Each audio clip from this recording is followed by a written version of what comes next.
This week at Safeway, buy 2, get 3 free. Mix and match Coca-Cola, Pepsi, 7-Up, or Dr. Pepper 12-pack, 12-ounce cans, or 8-pack, 12-ounce bottles, or Polar Seltzer 8-pack, 12-ounce selected varieties. Limit 3 free items. Member price with digital coupon. Buy 1, get 1 free mix and match USDA choice beef ribeye, New York strip steak, or boneless beef tri-tip roast. Member price when you buy 2. Buy 1, get 1 free mix and match Ben & Jerry's ice cream, non-dairy ice cream, Talenti gelato, or Layers pint. Breyer's ice cream, 1.5 quart, or Baskin-Robbins ice cream, 14 ounces, selected varieties. Member price when you buy 2. This season, guests will be sharing their own testimony in regards to the criminal allegations against Jake Gravbrot. All persons are assumed to be innocent until proven guilty in a court of law. Guests' experiences are their own and do not necessarily reflect the views of myself, Something Was Wrong, or Wondery. At the time of this episode's airing, Jake Gravbrot has not responded to our request for comment. If you have been a victim of Jake Gravbrot or have a crime tip in relation to these matters, please visit somethingwaswrong.com/14 for more information. All names of minors involved in this story have been changed for their privacy and protection. Some survivor names have also been changed for anonymity and safety purposes. Season 14 covers a variety of mature topics that can be upsetting, such as emotional, physical, and sexual violence. Content warnings for each episode and resources for survivors can be found in the episode notes. The podcast or any linked materials should not be construed as medical advice, nor is the information a substitute for professional medical expertise or treatment. Thank you so much for listening. The following excerpts are from an email I sent on September 27th, 2022, to a detective in Seattle, Washington's Sexual Assault and Child Abuse Unit. Detective, thank you so much for your voicemail. As I mentioned on my voicemail in return, I have put together an overarching timeline of the criminal allegations against Jake Gravbrot. I've compiled the evidence I've collected into digital folders for ease of access. To offer more context, I became aware of the allegations through his ex-wives and ex-girlfriends in February of 2022. The survivors had begun an Instagram page to warn women who meet Jake on one of the many dating apps he uses to meet women, and we believe films them without their consent during sex using cameras in his apartment. Furthermore, there are overwhelming amounts of other allegations against Jake: rape, sexual and emotional violence, sexual abuse, sexual coercion, and child abuse. I've spent the last 7+ months interviewing Jake's victims alongside many other support and character witnesses. What I have learned is that Jake Gravbrot shows a pattern of sexual, emotional, and physical violence towards women and children that is documented and corroborated since at least 2007. I believe he is a threat to society, women, and children everywhere. His victims fear his retaliation upon their breaking of silence, but are trusting me a great deal with this information. I'm happy to make myself available to answer whatever questions I can for you or coordinate discussion with any of the survivors. Thank you so much for your time. I'm Tiffany Reese, and this is Something Was Wrong. You think you know me, you don't know me well at all, at all. Because you don't know me,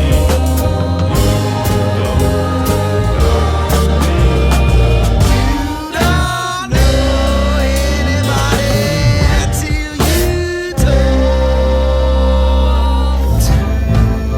to someone.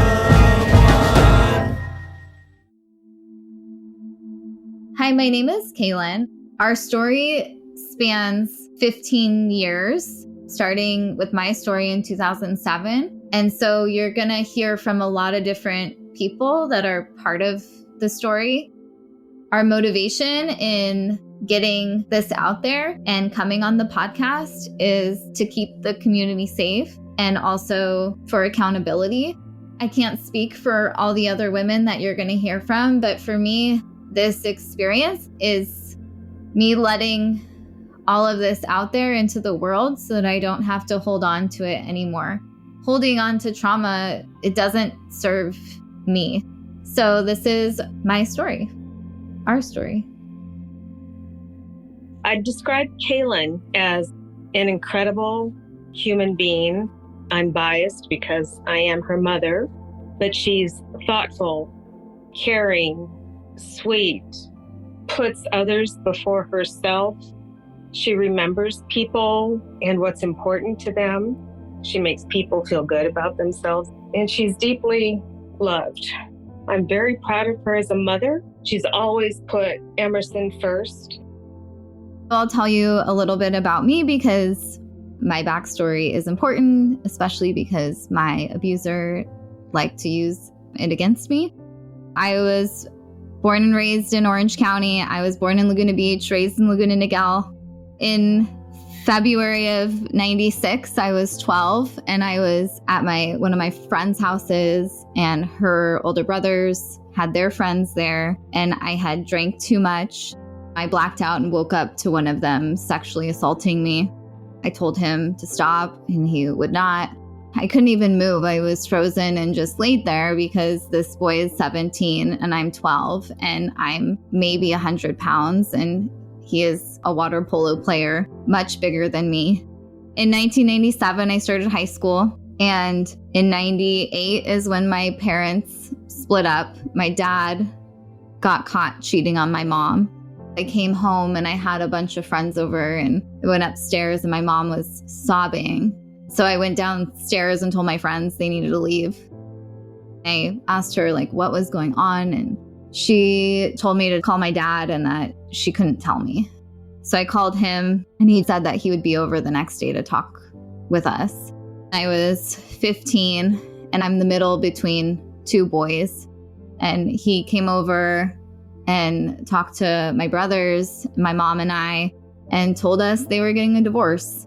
I could tell from my mom's reaction that this was the first time she was hearing this. I was pretty upset at him. This is around the same time that I was sexually active for the first time. I had gone to Planned Parenthood, and they told me that I had a thyroid issue and that I needed to go talk to my doctor about it, get blood work done. They said that my levels were completely off, but I was too thin to be put on medication. The reason why I was so thin is I had an eating disorder.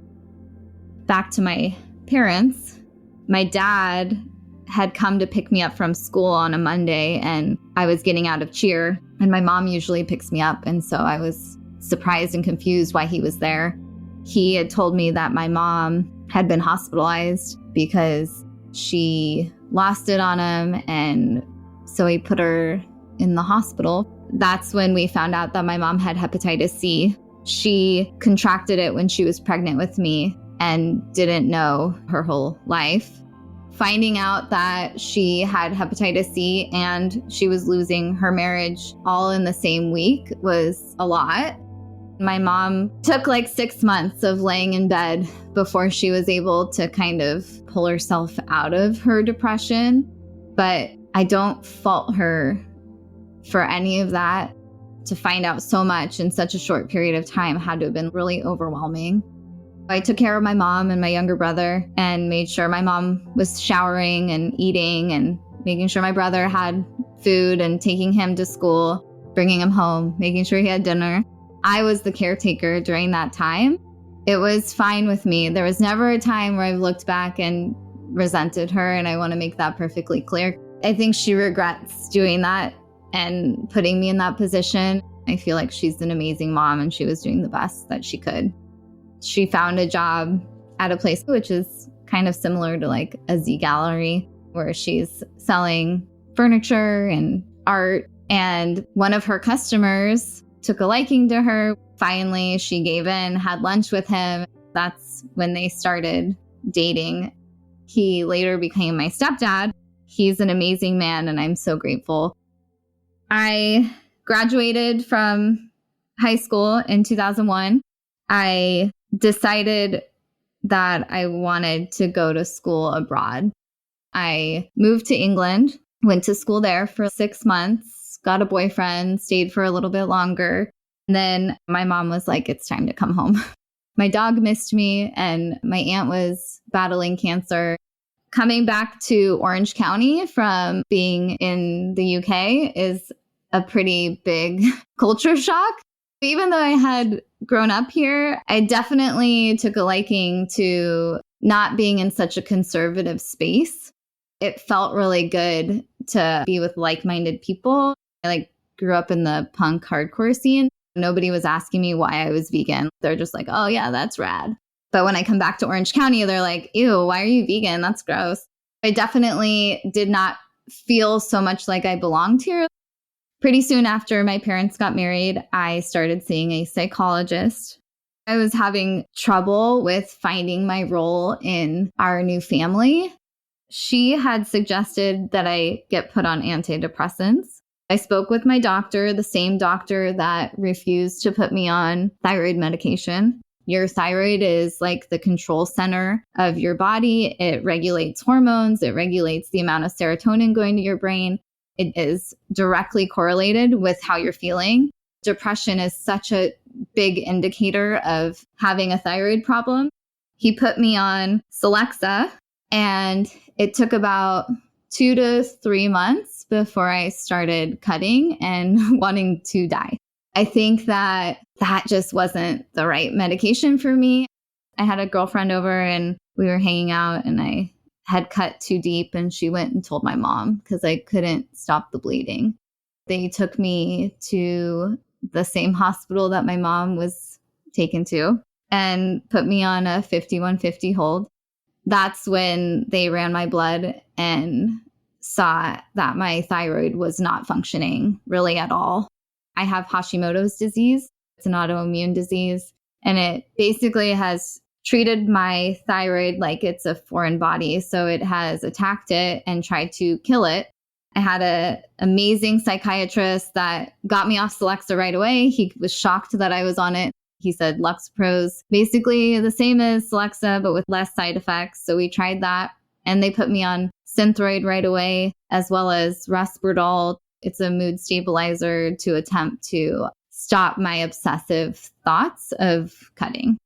The Lexapro wasn't helping. They changed my medication to Prozac. That really helped me. I don't know if it was that or that I was on my Synthroid, but together it helped me pull myself out of that. I had gotten a job at Starbucks. I still work there now, 19 years later.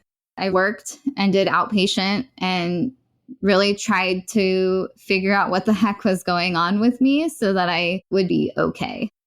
Once I got that figured out and I was feeling better, this was when my high school best friend, we would date off and on here and there, but he killed himself.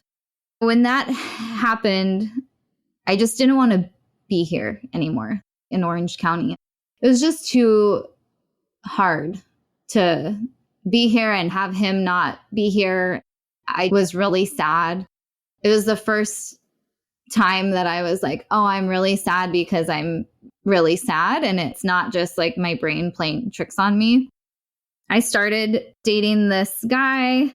I think within 3 months, I convinced him to move to Seattle with me because Seattle felt like more my speed.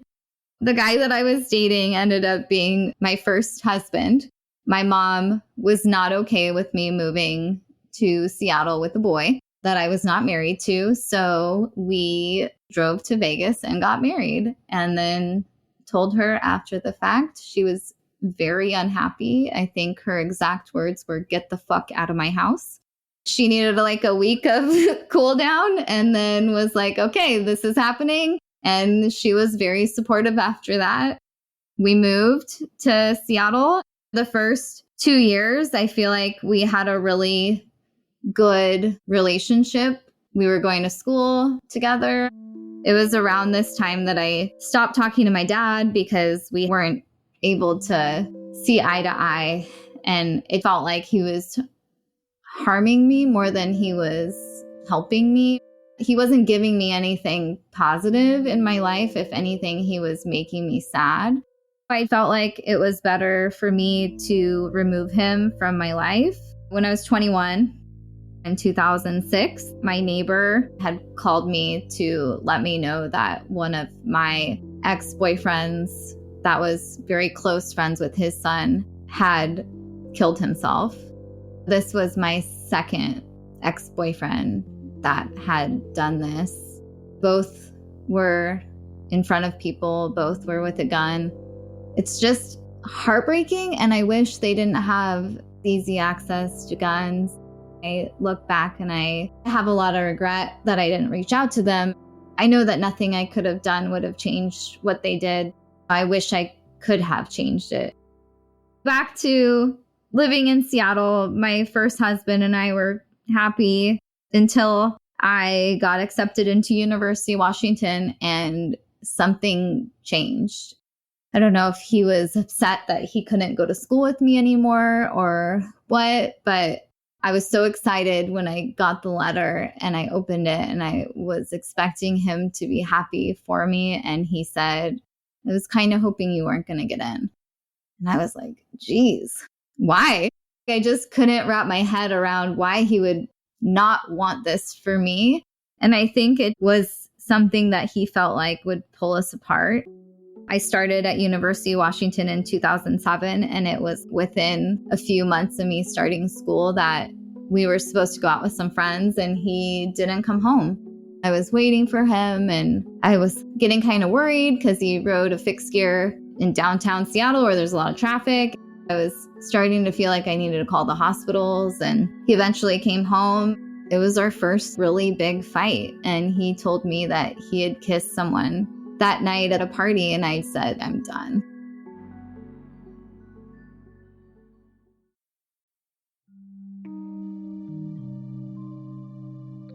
At this point, I'm 23.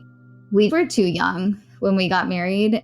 I have really nothing negative to say about him. He was good to me, with the exception of him cheating on me. We were just too young.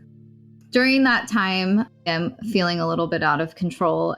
I made an appointment to get my hair done. I wanted to cut my hair off. I wanted to color it. I wanted a change.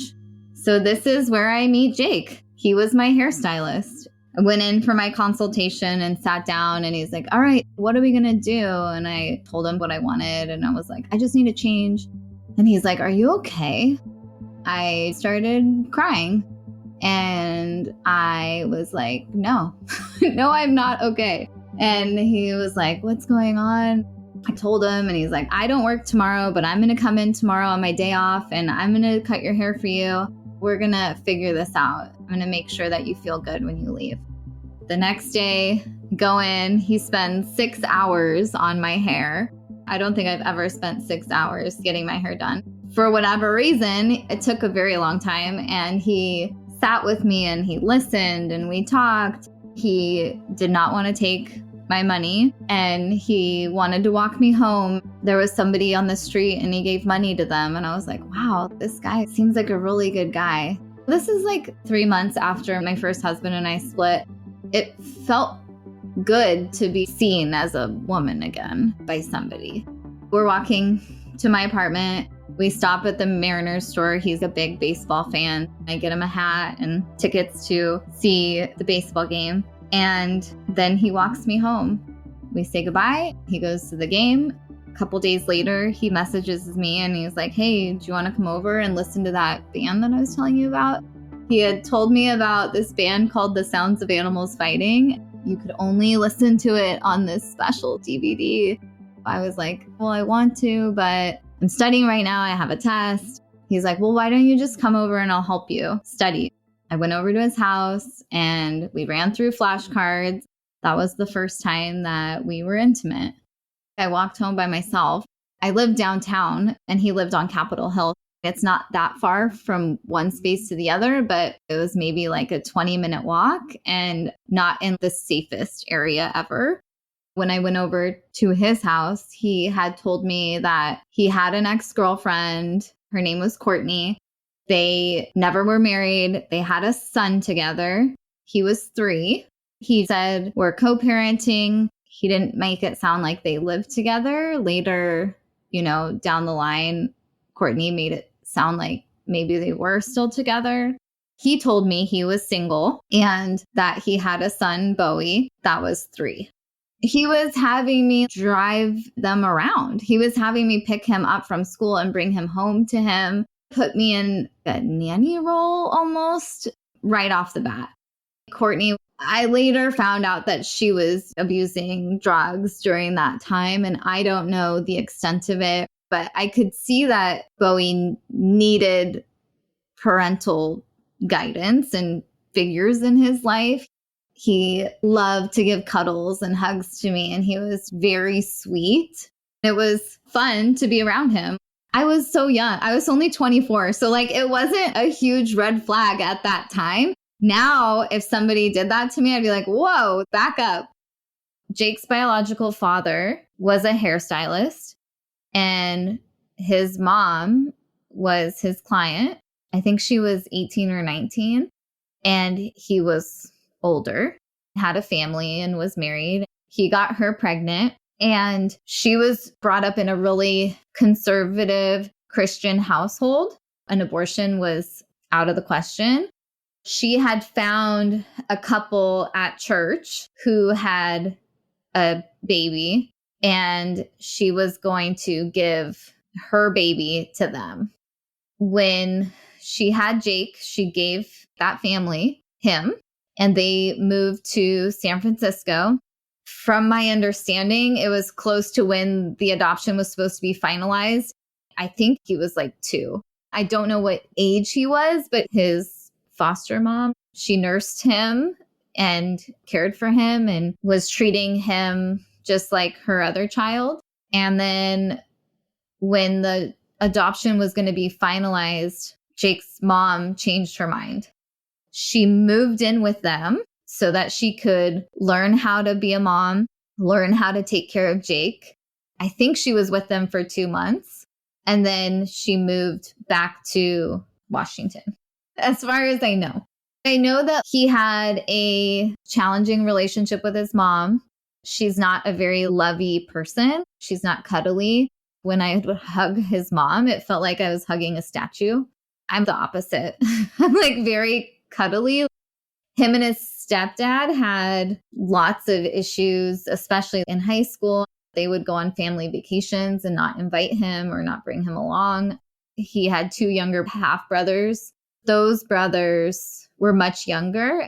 From my understanding, they did not want him to go. And I think it was partially his behavior and attitude. He was jealous of his brothers when they came around. There was a story that he would tell me about how he pushed his stepdad into the pool at their house. Jake got mad at him and shoved him in the pool with his clothes on. June of 2007, after spending a month together, he started responding very little, and it felt like he was ghosting me. Then he responded like a month later saying, "Oh, my phone was turned off. I'm sorry." I was kind of over it at that point. You can't not talk to somebody for like a month and be like, "Oh, sorry, my phone wasn't working." In September of 2007, I started dating somebody else. Jake would write me love letters and send me emails and tell me how much he loved me and he couldn't live without me. He was so over the top, distraught seeming that I could move on. I only dated him for like a month, and he would say how much Bowie missed me and please will you come and hang out with us. I'd be like, okay, I will hang out with you in a public place, because I did not trust him. He started telling me he wasn't blowing me off, how sorry he was. He made me feel terrible and told me that Bowie missed me, and I kept hanging out with him because I felt bad. We hung out in public places. We would go to the park, or I would take his son to the movies, but there was never anything inappropriate happening during that time. In December of 2007, he had written me an email. I had gone back to Orange County for Christmas, and in it, he was like, "Give me another shot. I would never cheat on you, and I love you. Let me show you, and I can be your person. I'm not going to do what your dad did to your mom, and I'm not going to do what your ex did to you." Really laying it on thick. I was like, I'm not even going to respond to this. I broke up with the person I was dating. And 2 months later, I got back together with him. I'm somebody that really says what I mean and is honest. I couldn't understand why he would say anything that wasn't true or truly how he felt. I can't even fathom how you would put that down on paper when you don't mean that. We got back together in May of 2008. It was maybe 3 months in, and I had let him borrow my computer for something. I had uploaded all these pictures of Bowie onto the computer. I don't even remember what happened, but he did something that I obviously didn't like. And I said, I'm out of here. I'm done. I went to get my computer and he grabbed me by my wrist and said, don't you fucking take that computer. That has pictures of my son on it. And he spit in my face. I was like, are you kidding me? I don't even think I could register what was happening because it was so out of the norm of my life. I had never had anyone talk to me like that. No one had ever spit in my face before. No one had ever grabbed me like that. Jake's 6'4" and I'm 5'3". And at this point, I'm 100 pounds and he's probably like 280. For him to grab me like that is completely unnecessary when the other person is basically the size of a child. It's pretty disgusting. He scared me. I took my computer and I left. I didn't call the police. Less than a week later, he had Bowie calling me, crying, telling me he missed me, telling me that he was hungry and if I would take him to get food or if we could go to the movies. And I gave in and I went and picked him up. I really didn't want to see Jake, but obviously he was there. I went to drop Bowie off with him and he was like, will you talk to me? Will you please talk to me? He blocked the door so that I couldn't leave. He said how sorry he was and how he was going through so much. And I didn't quite understand how much he was dealing with at that time. A couple days later, he showed up to my work crying. And I was like, what the hell? Why are you here? Don't come here like this. He had said, I need to tell you something and you're going to be really upset. And I'm like, okay, what? And he said, I just gave my daughter up for adoption. I was like, what are you talking about? I only know him to have a son. And apparently, this whole time, he's had a daughter, Evelyn, that he was giving up for adoption. He never told me about it. I could see it was really hard for him. This was Bowie's full sister. I don't really know the full story because it's murky from each of them. I just know that Courtney was scared of Jake. When she went into labor, she had another name on her door, so he didn't know where to find her. From what I was told, Evelyn was born addicted to drugs. I had suspicion that Jake had used drugs. I had suspicion that he was dealing drugs because he had 2 phones. I thought that was so weird. Why do you need 2 phones? And he said one was a work phone, which is like, what? You're a hairstylist. Why do you need a work phone? That doesn't make any sense. I should have known better. I couldn't be mad at him for not telling me about Evelyn. I assumed that it was too hard. I think that they gave her up for adoption so that CPS would stop investigating them, because when you give birth to a child that's addicted to drugs, Child Protective Services is involved.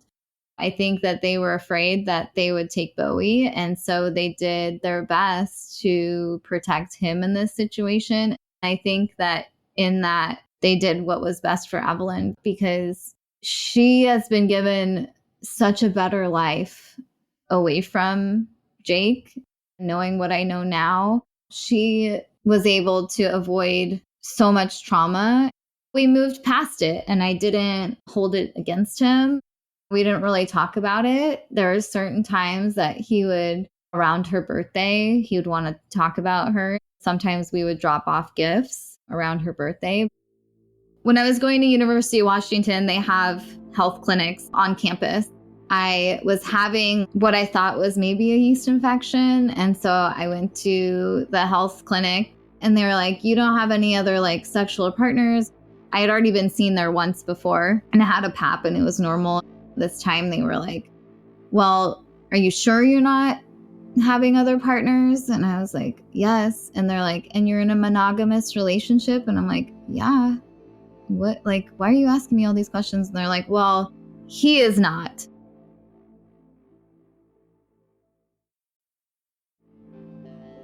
If you are in a monogamous relationship with him, he is not in a monogamous relationship with you because you have, they said you get it from having sex with somebody, then not cleaning yourself and going and having sex with me. I had suspicion for a long time that he was cheating on me. I couldn't prove it, but this was the first time where it was pretty close to something I can prove. I went to him and I said, are you seeing other people? And he's like, no. And I said, well, my doctor tells me that you are. He's like, well, your doctor's fucking wrong. I'm like, well, I have this infection. I really need you to tell me. And he's like, you're so fucking crazy. This has nothing to do with me. Just because your ex-husband cheated on you and your dad cheated on your mom doesn't mean that I'm cheating on you. You're so fucking crazy. I remember being like, what is happening? Because I'm like, they're telling me that this is fact and you're telling me that it's not. And I'm begging you to tell me what's going on so that I have clarity for my physical health. And he wouldn't. He would not admit to doing anything. We had just moved in together and I was like, why would we move in together if you're cheating on me? Why not just tell me that you want to see other people? Why are you in a relationship with me? I don't understand. This is around when I first started looking through his computer. When he would leave, I would see if he was still logged into his Gmail and I would look through his Gmail chats. I don't even know if they have that anymore, but it was basically like text messaging through the computer. So it had a full record of what was being said. This is when I learned about Carly. I'm Carly. I met Jake because he came to work at the hair salon that I was working at. He was really moody.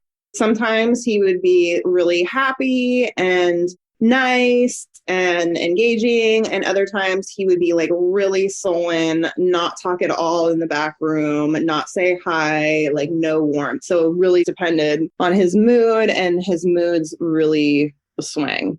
He could be happy and charming and funny, or like leave him alone because he's not in a good mood. But eventually we became friends. We all would go out and party together. Eventually we were buddies. I was single. He wasn't my type, but I was really attracted to him physically, like a magnet, how that happens chemistry-wise, which now that I know everything about him is so terrifying to me because I'm like, what was that I was attracted to? In the last couple days, I reached out to a few other people we worked with, asking if they had any experiences or memories of him. And every one of them mentioned the moodiness.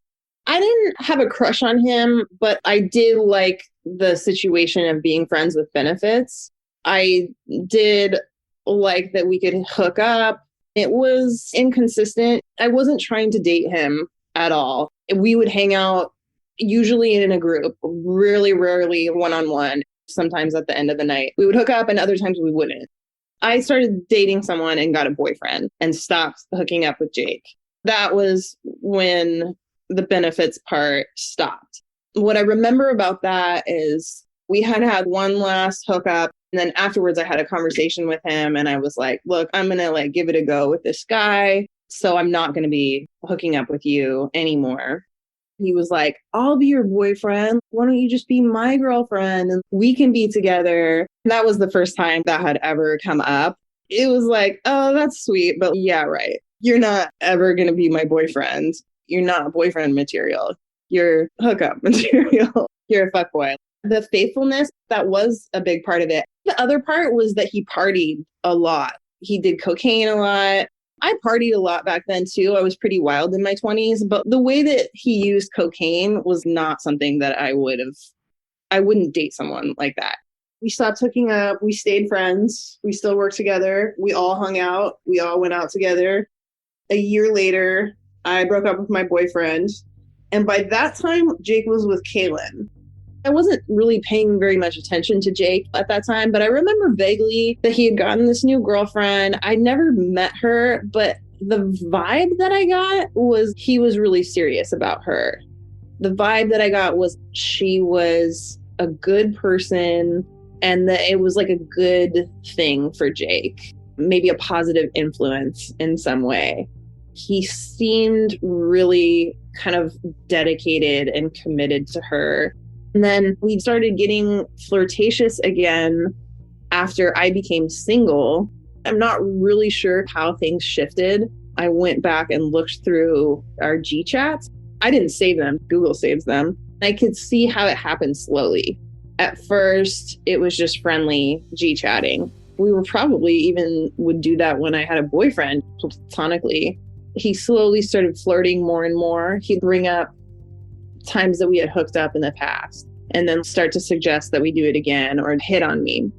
I'd be like, what about Kaylin? And he'd be like, oh, we're going to break up. Kaylin's on the outs. He would always downplay and say, I'm about to break up with her. In the beginning of our friendships, I would hang out with him and his son occasionally. At one point, he was in court for seeing his son. At the time, I had no idea what that meant. I had no idea the implications of that. Now I know that the courts don't just take away visitation from the dad for no reason, especially in Washington State. They really, really want both parents involved. I had only seen him just be sweet with his son at the park. I didn't understand anything about being a parent or family courts, but he shared with me that he was going to be able to see his son again and that his ex had named me as a potential supervisor. They didn't end up requiring supervision of him, I don't think. I was so naive at the time. Now I know that the court does not require a supervisor if the parent is safe. That's to provide safety for the child. At that time, I was like, oh, that's cool. I'm a special person. I don't know exactly what happened in that court case, but there was a period of time where he couldn't see his son, and then his son was back in his life. And his son was so cute and sweet. I really, really liked him. I just had I had no clue about being a parent. I remember going to parties at Jake's house where people are doing cocaine and being loud, and his son's down the hall trying to sleep.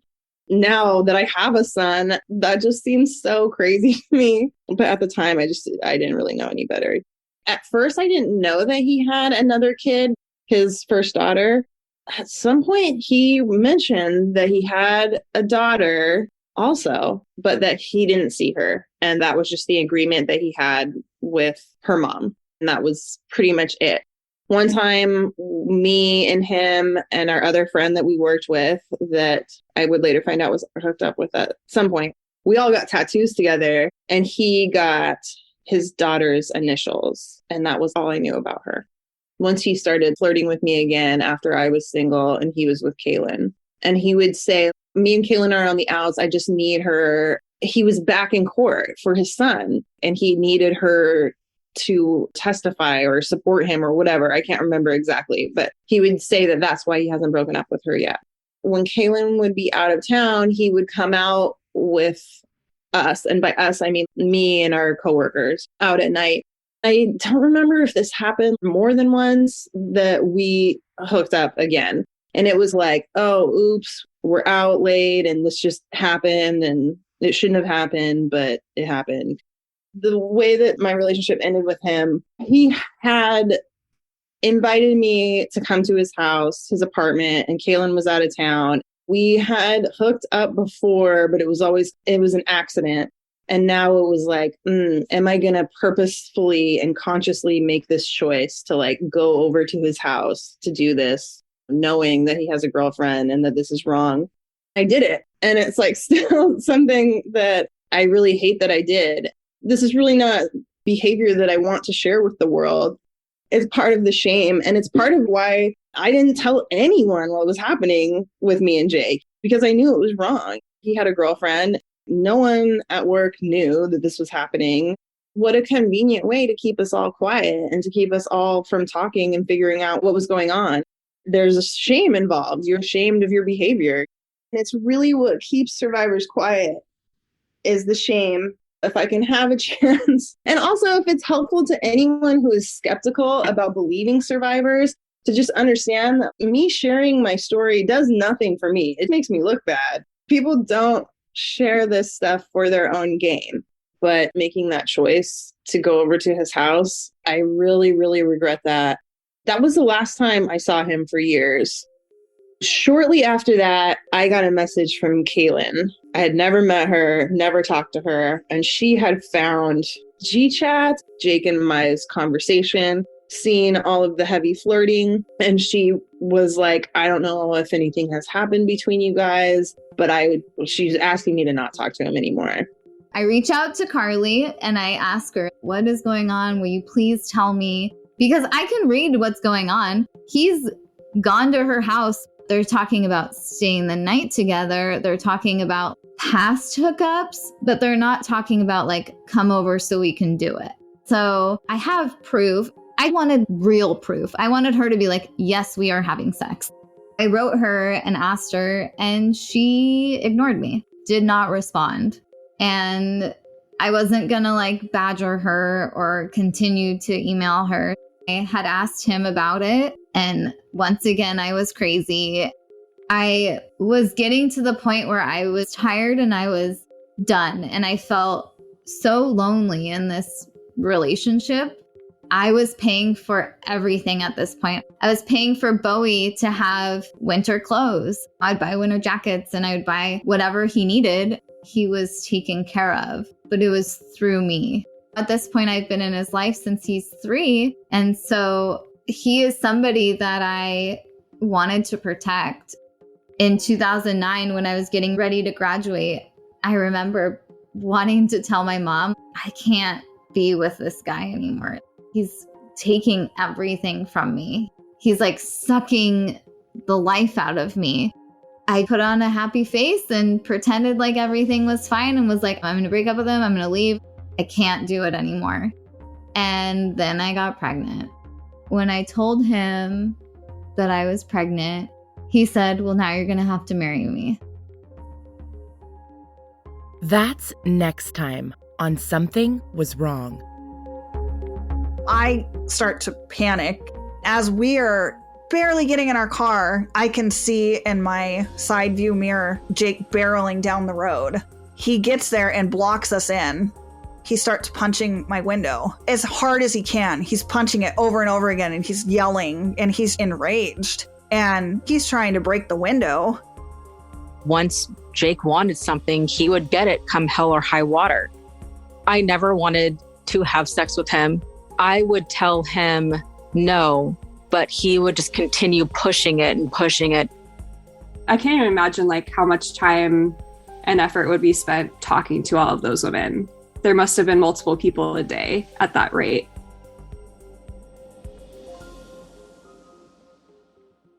Thank you so much for listening. Until next time, stay safe, friends. Something Was Wrong is a Broken Cycle Media production, created and hosted by me, Tiffany Reese. If you'd like to support the show further, you can share episodes with your loved ones, leave a positive review, or follow Something Was Wrong on Instagram at Something Was Wrong Podcast. Our theme song was composed by Glad Rags. Check out their album, Wonder Under. Thank you so much.